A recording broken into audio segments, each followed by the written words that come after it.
Célébrée chaque année le 5 octobre, la Journée internationale des enseignants est l'occasion de mettre la profession enseignante à l'honneur dans le monde entier. Cette année, le thème choisi est enseignant, leader en temps de crise et façonneur d'avenir.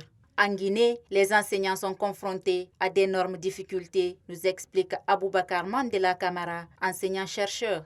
C'est une journée au cours de laquelle on devrait se pencher davantage sur les conditions de vie et de travail des enseignants, tant bien chez nous qu'ailleurs en Afrique et dans le monde. Les conditions de vie et de travail des enseignants guinéens sont minables. D'abord, ils ne sont pas très bien payés. Ensuite, ils ne sont pas bien logés. Ils ne sont pas bien nourris. Ils ont des problèmes de transport, de déplacement, n'est-ce pas, intra-urbain, interurbain. Donc, ils sont confrontés à tous ces problèmes.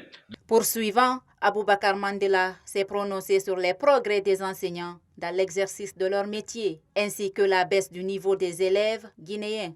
Selon lui, le système éducatif guinéen est erroné et doit être changé. Dans le monde entier, lorsqu'on voit un peu ce qui se passe ailleurs, il y a eu beaucoup de progrès. Il y a eu beaucoup de progrès. Même en Afrique, il y a eu des progrès. N'oubliez pas que le meilleur enseignant du monde entier de l'année dernière, c'est un Africain. Sinon, en Guinée, ici, vous allez voir, dans les écoles, il y a beaucoup d'enseignants. Hein. Dans les écoles privées, il y a des enseignants, mais qui sont-ils? Généralement, ce sont des diplômés sans emploi qui n'ont jamais été formés pour enseigner. Vous allez voir, d'autres sont des étudiants. Il y a des étudiants qui enseignent dans ces écoles, ils sont professeurs titulaires hein, dans les écoles, et puis ils viennent, et parfois vous allez voir un sociologue qui donne des cours d'histoire, ou un sociologue qui donne des cours d'économie. On a besoin d'enseignants de qualité. Comment voudrez-vous que l'élève soit compétent si son maître même est incompétent? C'est pas possible. Nous sommes au XXIe siècle. La même façon que nous enseignons au XXIe siècle, on continue à dire au XVIIIe siècle, on continue à enseigner ainsi au XXIe siècle. C'est pas possible.